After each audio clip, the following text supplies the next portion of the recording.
ওয়াদা ছিল খুশু খুজুর সাথে নামাজ কিভাবে পড়া হয়, খুশু কি, এই সম্পর্কে আলোচনা করার।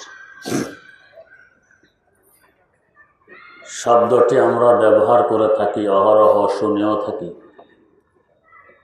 খুশুর সাথে নামাজ পড়তে হয়। কিন্তু খুশু কি, খুশু বুঝতে আমাদের ভুল হয়ে যায়। আমরা মনে করি খুশু মানে বেসুধ হয়ে যাওয়া, বেখবর হয়ে যাওয়া। আমাকে কি মশা কামড় দেয় না সাপে কাটে, কোনো খবর না থাকাকে আমরা খুশু মনে করি। আমাদের এই মনে করাটি ভুল, এর নাম খুশু নয়। বরং এই অবস্থাকে শরীয়তের পরিভাষায় বলা হয় ইস্তেগরাক, আল্লাহ রাব্বুল আলামিনের ধ্যানে ডুবে যাওয়া, তার জাত ও সিফাতের ভিতরে মগ্ন হয়ে যাওয়া, ডুবে যাওয়া। এই অবস্থা আমি চাইলে আমার মধ্যে আনতে পারবো না। আমার আল্লাহ চাইলে হবে, না হইলে হবে না। যেমন কিছু সুন্নত আছে ইখতিয়ারি, চাইলে আমল করতে পারি, চাইলে করলাম না। যেমন টুপি মাথা রাখা সুন্নত, আমি চাইলে এখন খুলে ফেলতে পারি, চাইলে আবার দিতেও পারি। কিছু সুন্নত আছে গায়রে ইখতিয়ারি, আমার ইচ্ছাধীন নয়, চাইলেই পারবো না। যেমন ইসলামের প্রথম সন্তান হযরত আব্দুল্লাহ ইবনে জুবাইর রাদিয়াল্লাহু তাআলা আনহু, হযরত আসমা রাদিয়াল্লাহু তাআলা আনহার ছেলে, জন্ম নেয়ার পর তাকে এনে রাসূলুল্লাহ সাল্লাল্লাহু আলাইহি ওয়াসাল্লামের কোলে দেয়া হবে। হুজুর সাল্লাল্লাহু আলাইহি ওয়াসাল্লাম দোয়া করছেন, এর মধ্যে হযরত আব্দুল্লাহ ইবনে জুবাইর রাদিয়াল্লাহু তাআলা আনহু পেশাব করতেছেন হুজুরের কোলে। অতএব এখনো যদি কোনো নবজাত শিশুকে আপনার কোলে দেয়া হয়, আপনার দোয়া পড়া অবস্থায় শিশু আপনার কোলে পেশাব করে দেয়, এটা সুন্নতে গায়রে ইখতিয়ারি আদায় হবে। এই সুন্নতটি আমাদের ইচ্ছাধীন নয়। দুধের শিশু আমার কোলে, সে যদি প্রস্রাব না করলো, আমার করার কি আছে? হাজার চেষ্টা করলাম, সে প্রস্রাব করলো না, কিছুই করার নেই। আল্লাহ পাক চাইলে এই সুন্নত আদায় হবে, না চাইলে হবে না। আমার ইখতিয়ারাধীন নয়, ক্ষমতাধীন নয়। এই ধরনের সুন্নতে গায়রে ইখতিয়ারি আল্লাহ পাক যাদেরকে পছন্দ করেন তাদের মাধ্যমে করাই নেন, তা ওনার মেহেরবানি। এখন যদি আমাদের কোলে নবজাত শিশু প্রস্রাব করে, আমরা হয়তো চটে যাব, এই শিশু আমার কোলে দিলা কেন, প্রস্রাব করাই এরপরে দিতে, পাম্পাস করাই আনতা না। আল্লাহর শুকর আদায় করা চাই যে সুন্নতে গায়রে ইখতিয়ারি আদায় হয়ে গেছে, আলহামদুলিল্লাহ। আমি চাইলে তো পারতাম না, হয়ে গেছে। তেমনিভাবে ইস্তেগরাক, আল্লাহ রাব্বুল আলামিনের জাত ও সিফাতের মধ্যে ডুবে থাকা, বেখবর আর বেসুধ হয়ে যাওয়া, আমার ইখতিয়ারাধীন নয়। আমার আল্লাহ চাইলে হবে, না চাইলে হবে না। তবে এটা খুশু নয়। আল্লাহ পাকের কিছু বান্দা আছেন এই ইস্তেগরাক নামক গুণে গুণান্বিত করেন। হাকিমুল উম্মত মুজাদ্দিদুল মিল্লাত হযরত শাহ আশরাফ আলী থানভী রহমতুল্লাহ আলাইহি, তার একজন বড় মাপের খলিফা হযরত মুফতি হাসান রাহিমাহুল্লাহ, আমার পীর ও মুর্শিদ হযরত হাফিজ জি হুজুর রহমতুল্লাহ আলাইহির পীর ভাই, লাহোর জামে আশরাফিয়ার প্রতিষ্ঠাতা। তার পা কেটে ফেলতে হবে, ওটিতে ঢুকানো হয়েছে, পা কাটবে, আগে অবশ করা লাগবে, তারপরে কাটার প্রশ্ন। তিনি বললেন কি, আরে ভাই আমার হাতে তাসবিহ দাও, অবশ্যই দরকার নেই। তাসবিহ দেয়া হলো, উনি তাসবিহ করতেছেন, করা দিয়ে পা কাটা হইতেছে, অবশ করা হয়নি। এভাবে পা কাটা হয়ে গেছে, ওনার খবরও নেই। এটাকে বলে ইস্তেগরাক। আলী মুর্তাজা রাদিয়াল্লাহু তাআলা আনহু পায়ে তীর ঢুকে গেছে। তীর মানে আমাদের দেশের বাচ্চারা পাটখড়ি দিয়ে তীর মারে, এটা নয়, যুদ্ধের তীর।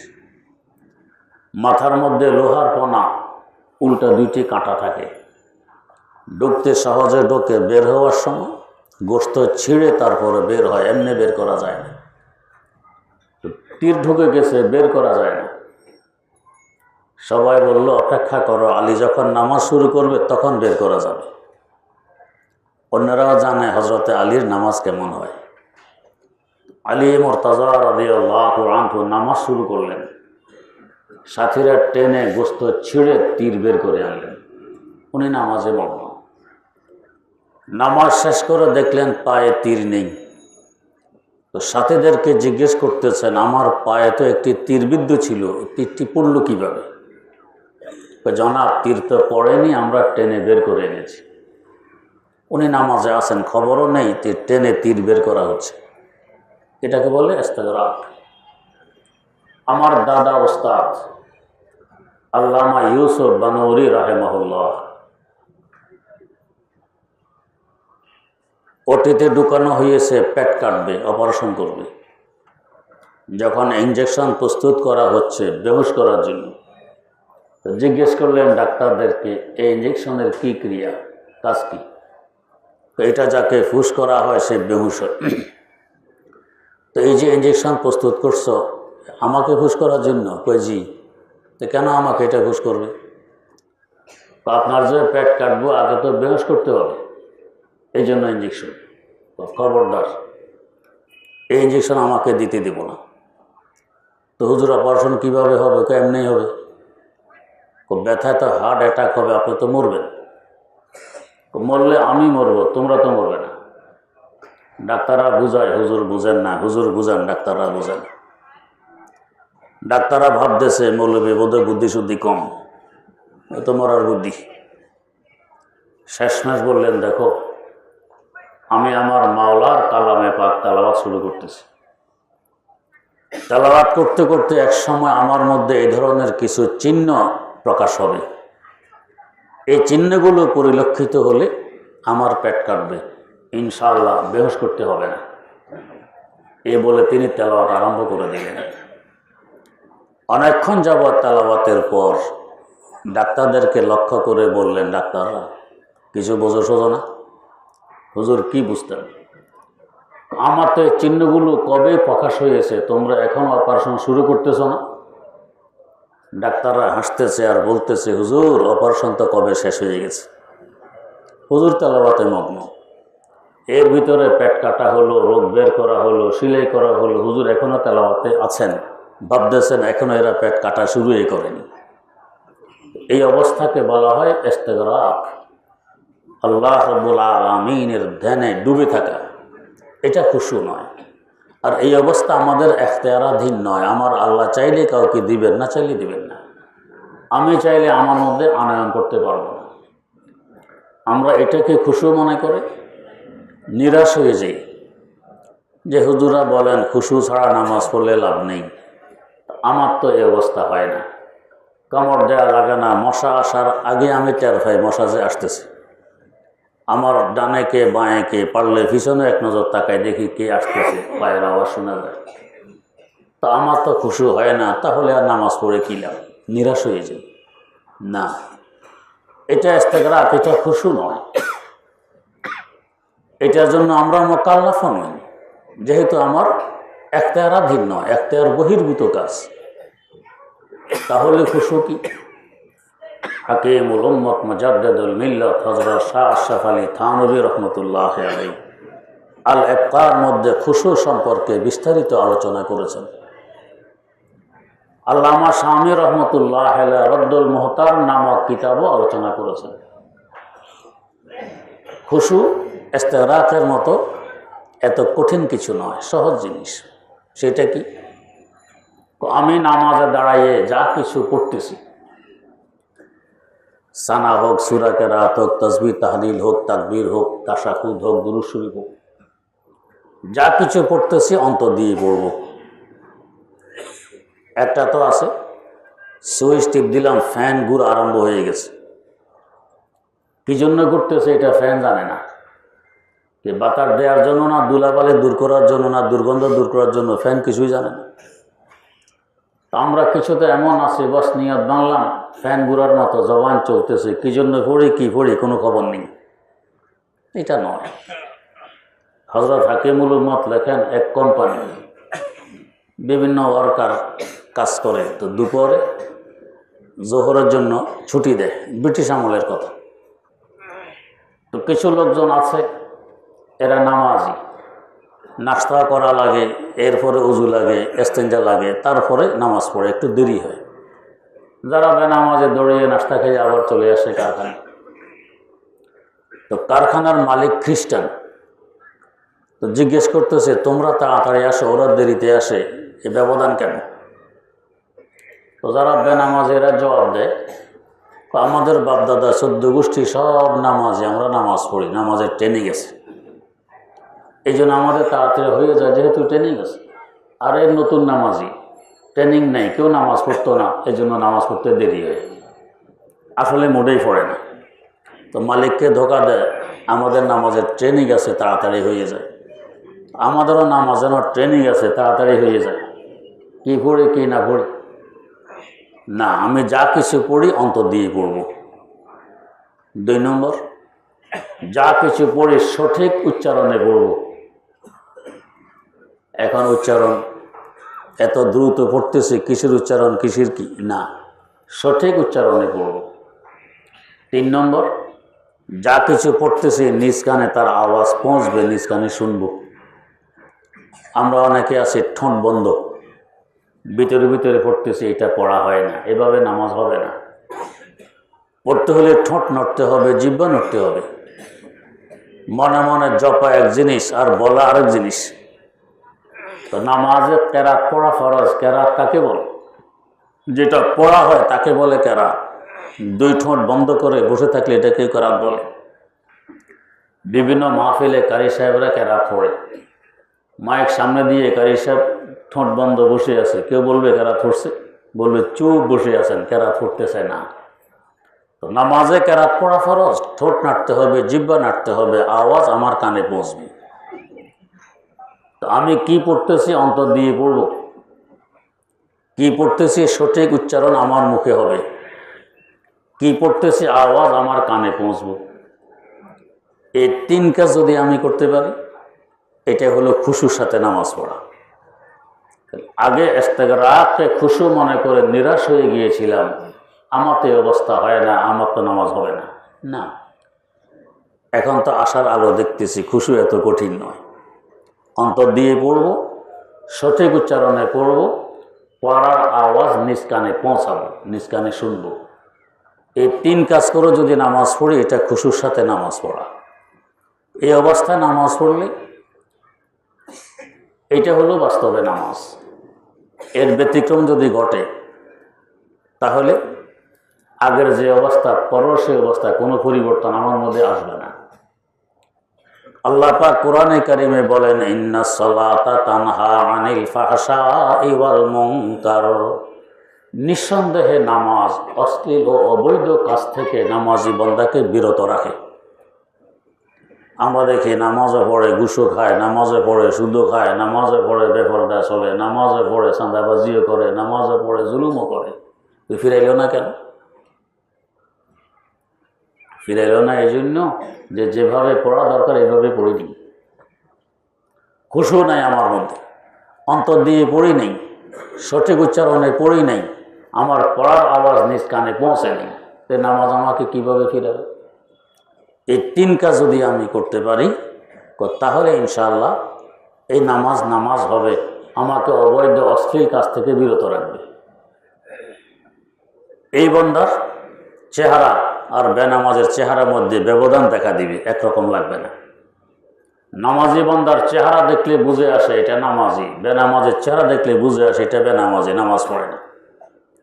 নামাজি বান্দার চেহারা নামাজের নূর ভাসবে, যে কোরআন শরীফ তেলাওয়াত করে তার চেহারা তেলাওয়াতের নূর ভাসবে, যে রাত্রে ইবাদত বন্দেগী করে তার চেহারা ইবাদত বন্দেগীর নূর ভাসবে, যে দিনদার মুত্তাকি পরহেজগার তার চেহারায় পরহেজগারের নূর ভাসবে। তারা এগুলি করে না, চেহারায় নূর নেই, যত ফর্সাই হোক নূর থাকবে। ইমামুল আসর হযরত শাহ আনোয়ার কাশ্মীরি রাহিমাহুল্লাহ সফর করবেন, রেলগাড়ির অপেক্ষায় স্টেশনে দাঁড়াইয়াছেন, গাড়ি আসবে। ব্রিটিশ আমলের কথা, তখন কারেন্ট নেই, স্টেশন অন্ধকার, খাম্বার উপরে গ্লাসের বক্স থাকে, ভিতরে মাঝে মাঝে হারিকেন বসায় রাখতো, মাঝে মাঝে এটাও নেই, অন্ধকার থাকে। তো হযরত দাঁড়াইয়াছে।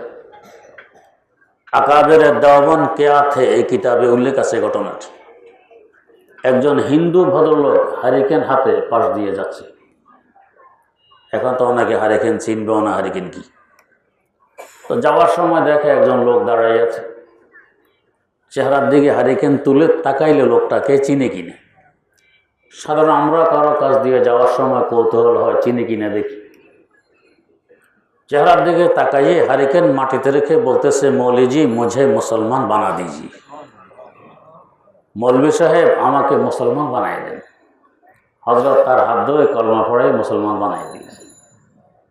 ওই লোককে জিজ্ঞেস করা হলো, তুমি এই মৌলভী সাহেবকে চিনো? কয় না, চিনি না। তো তাহলে কেন বলেছ আমাকে মুসলমান বানাই দাও, চিনো না? আমি তো যাচ্ছি আমার কাছে।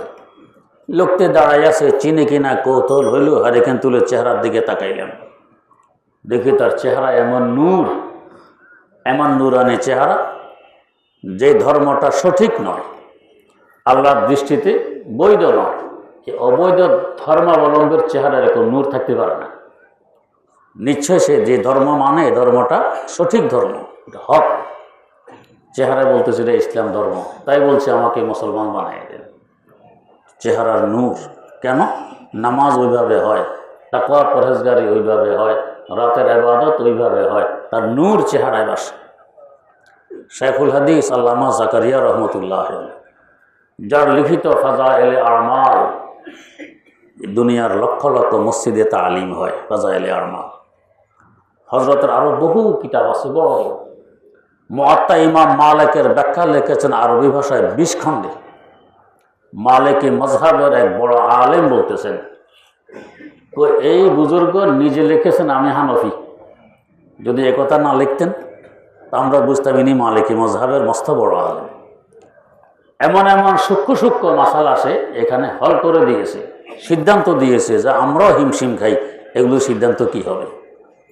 শাইখুল হাদিস জাকারিয়া রহমতুল্লাহ, ছোট্ট আমাদের মুরব্বীদের মুরব্বী শাইখুল হিন্দ আল্লামা মাহমুদ হাসান দেওবন্দি রহমতুল্লাহ আলাই মাল্টার দ্বীপ থেকে মুক্তি পেয়ে আসতেছেন। 4 বছর মাল্টার দ্বীপে বন্দী ছিলেন, ইংরেজরা বন্দী করে রেখেছে, বহু কষ্ট তাকে দিয়েছে। মুক্তি পেয়ে সাহারানপুর জংশন এসে নামবেন রেলগাড়িতে। অসংখ্য মানুষ চতুর্দিক থেকে এসেছে, হযরতকে এক নজর দেখবে। জাকারিয়া রহমতুল্লাহ আলাই বলেন, আমি ছোট্ট, আব্বার কাছে যদি বলি আমিও সাহারানপুর যাব, হুজুরকে দেখব, অনুমতি দিবেন না। এটা ছোট্ট মানুষ, মানুষের পায়ের নিচেও করতে পারে এরকম ভিড়। আব্বা তো দিবেন না, কিন্তু মন মানে না। আব্বার অগোচরে দিলাম দৌড়, এক দৌড়ে সাহারানপুর স্টেশন গিয়ে পৌঁছলাম। তো পৌঁছে দেখি টিকিট ছাড়া ভিতরে ঢুকা যায় না। জংশন ভিতরে ওখানে ঢুকতে হলে পাস লাগে, টিকিট লাগে। এটা তো আমার জানাও নাই, ছোট্ট মানুষ। এখন টিকিট খরিদ করতে হলে 25 পয়সা লাগে, 4 আনা। আমার কাছে 1 পয়সাও নেই। এত কষ্ট করে দৌড়াইয়া আসলাম, আব্বাকে না জানাই ঢুকতে পারতেছি না, পয়সা নেই, টিকিট করতে পারতেছি না, মনে তো মানে না, কী করব। তো শেষমেশ গেলাম টিকিট কাউন্টারে। কাউন্টারে গিয়ে টিকিট মাস্টারকে বললাম, বাবুজি মুझे उधार पे एक टिकट दे दीजिए। মাস্টার সাহেব আমাকে বাকিতে একটা টিকিট দিয়ে দেন। চিন্তা করুন, রেল স্টেশন টিকিট কাউন্টারে বাকিতে টিকিট চাওয়ার না কল্পনা, না দেওয়ার কল্পনা। তো চাই বসলেন, আমাকে বাকিতে একটি টিকিট দেন। টিকিট মাস্টার তার চেহারার দিকে তাকাইল, তাকাইয়া একটা টিকিট বাকিতে দিয়ে দিল। কি আশ্চর্য কথা! উনি টিকিট নিয়ে ঢুকলেন প্ল্যাটফর্মে। ঢুকার পরেই সাহারানপুর মাদ্রাসার শিক্ষা সচিব হজরত মাওলানা আব্দুল লতিফ রহমতুল্লাহ আলহির সাথে সাক্ষাৎ। তো বলতেছেন, হুজুর, আমি এই বাকিতে টিকিট খরিদ করছি 4 আনার, আমাকে 4 আনা ধার দেন। মাদ্রাসায় গিয়ে আমার আব্বা থেকে নিয়ে আপনার ধার পরিশোধ করে দিন। এই কথা তো বিশ্বাসযোগ্য নয় যে রেলওয়ে টিকিট কাউন্টারে বাকিতে কে টিকিট কাকে দেয়। হজরত মাওলানা আব্দুল লতিফ সাহেব শাইখুল হাদিস জাকারিয়া রহমতুল্লাহের হাত ধরে আসছেন কাউন্টারে। এসে মাস্টারকে জিজ্ঞেস করতেছেন, মাস্টার সাহেব, এই বাচ্চাকে আপনি বাকিতে টিকিট দিয়েছেন? তাকায় জি দিয়েছি। তাকে চিনেন? নাম ঠিকানা জানেন? কিছুই জানি না, চিনিও না। তাহলে কোন ভরসায় দিলেন? কথার চেহারা বলতেছে এটা ধোঁকাবাজের চেহারা নয়। আল্লাহ আকবার। মর্দে হকানি কি পেশানি কা নূর, কব ছুপায় রহতা হ্যায় নজদে জি শুরুর, কব ছুপায় রহতা হ্যায় নজদে জি শুরুর। এদের চেহারায় সে নূর ভাসে, হক্কানিয়তের নূর। আমার ওস্তাদ, আমার প্রথম পীর হযরত হাফিজি হুজুর রহমতুল্লাহ পানিপত রওনা করছেন, পড়বেন, বয়স মাত্র 13 বছর। যশোর এক জায়গায় পায়ে হেঁটে রওনা করছেন, পানিপত সোজা করে। কত 1000 কিলোমিটারের রাস্তা! কি হিম্মত, কি সাহস! এলেম শিখবেন, দিন শিখবেন। এমনি তো ওনারা বড় হননি। কুকুর দৌড়িয়ে এসে নলার মধ্যে কামড় দিয়ে গোষ্ঠটা টুকরা নিয়ে গেছে। এই দাগ তার নলার মধ্যে ছিল। এখন রক্ত পড়তেছে। কুকুর কামড় দিলে পেটে বাচ্চা হয়, মরবে। চেহারা সুরত ছিল খুব সুন্দর। এলাকা লোকেরা দৌড়ে এসে জিজ্ঞেস করছে যে, বেটা তোমার বাড়ি কোথায়? ও বাড়ি নোয়াখালী। যাও কই? ও যাই পানিপথ। কি জন্য? পড়তে যাই, এলেম শিখতে। তোমার কাছে টাকা আছে? আছে। কত? 1 টাকা 50 পয়সা। 1 টাকা 50 পয়সা। 1000 কিলোমিটার পানিপথ যাবে, সাথে 1 টাকা 50 পয়সা। এখন কুকুরে কামড় দিলে অবস্থা কি হবে? আর তখনকার সময়ে পুরা ভারতবর্ষে কুকুরের চিকিৎসার হাসপাতাল ছিল একমাত্র পানিপথ, আর নেই। লোকেরা দেখে এই কথা এমনি পানিপথ পাঠাইতে হবে, না তো মরবে। পয়সা তো নেই, ফাটাবো কীভাবে? তাকে নিয়ে আসছে রেল স্টেশন। টিকিট মাস্টারকে বলতেছে, এই ছেলেকে কুকুরে কামড় দিয়েছে, একে পানিপথ পাঠানোর দরকার, একটা টিকিট তাকে দিয়ে দেন ফ্রি। টিকিট মাস্টার বলে, এই অথরিটি আমার নেই, আমি ফ্রি টিকিট দিতে পারবো না। তো কে পারবে? ডিসি যদি আমাকে লিখিত অনুমতি দেন তাহলে পারবো, এমনি পারবো না। লোকেরা তাকে নিয়ে আসছে ডিসির কাছে। ডিসি সাহেব, এই এক ছেলে নোয়াখালী বাড়ি, পানিপথ যাবে, কুকুর কামড় দিয়েছে, আর পানিপথ কুকুরের চিকিৎসার হাসপাতাল পানিপথ, একে এমনি পাঠাইতে হবে, তার কাছে টাকা পয়সা নেই। একটা টিকিট দেওয়ার জন্য আপনি লিখে দেন টিকিট মাস্টারকে। ডিসি সাহেব হজরতের চেহারার দিকে তাকাইলেন, তাকাইয়া লিখে দিলেন, শুধু যাওয়ার না, যাওয়া এবং আসা, আপ ডাউন 2টি টিকিট তাকে ফিরিয়ে দিয়ে দেয়া হোক, লিখে দিলেন। কেন লিখে দিলেন? মর্দে হক্কানি কি পেশানি কা নূর, কব ছুপায় রহতা হ্যায় নজদে জি শুরুর, কব ছুপায় রহতা হ্যায় নজদে জি শুরুর।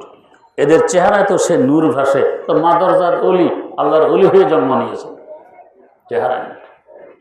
তো যদি আমি খুশুর সাথে নামাজ পড়তে পারি, আমার অন্তর দিয়ে পড়বো যা কিছু পড়ি, জবান দিয়ে সঠিক উচ্চারণ করব যা কিছু পড়ি, নিজ কানে শুনবো যা কিছু পড়ি, এটা হলো খুশুর সাথে নামাজ পড়া। তো চেহারায় নূর ভাসবে। আপনাকে দেখো অনেক মানুষ নামাজি হবে।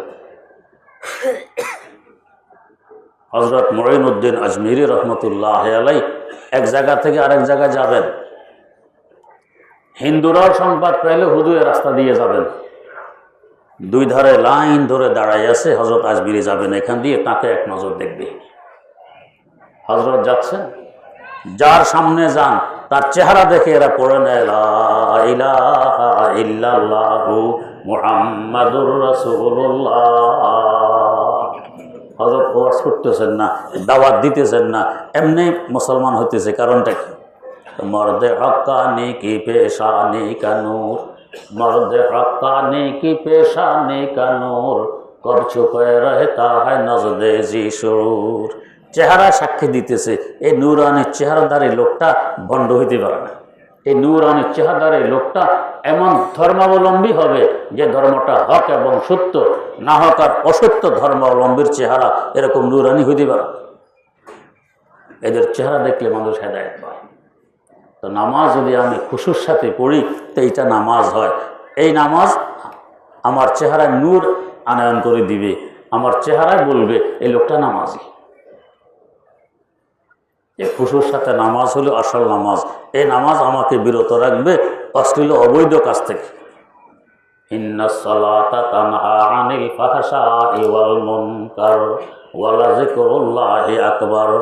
এই অবৈধ অশ্লীল কাজ থেকে বিরত রাখে খুজুর নামাজ। আগে তো রাত খুশু মনে করে নিরাশ হয়ে গিয়েছিলাম, এই অবস্থা তো আমার হয় না, নামাজ পড়ে কি লাগে। এখন তো আশার আলো দেখতেছি যে আসলে তো আমি চাইলে খুশু আমার মধ্যে আনতে পারে। এই তিন কাজ একসাথে করলে খুশুর সাথে নামাজ হবে, তবে নামাজ আমার জন্য হয়ে যাবে সহজ। আগে নামাজ পড়া ছিল কঠিন, এখন হবে সহজ। আগে পড়তে মন চাইতো না, এখন ছাড়তে মন চাবে না। আগে পড়তে কষ্ট লাগতো, এখন পড়তে মিষ্টি লাগে। আল্লাহ রাব্বুল আলামিন এমন খুশুর সাথে নামাজ পড়ে আমাদেরকে উভয় জাহানে ধন্য হওয়ার তৌফিক দান করুন। সুবহানাল্লাহি ওয়া বিহামদিহি, সুবহানাকাল্লাহুম্মা ওয়া বিহামদিক, আশহাদু আল্লা ইলাহা ইল্লা আনতা, আস্তাগফিরুকা ওয়া আতুবু ইলাইক।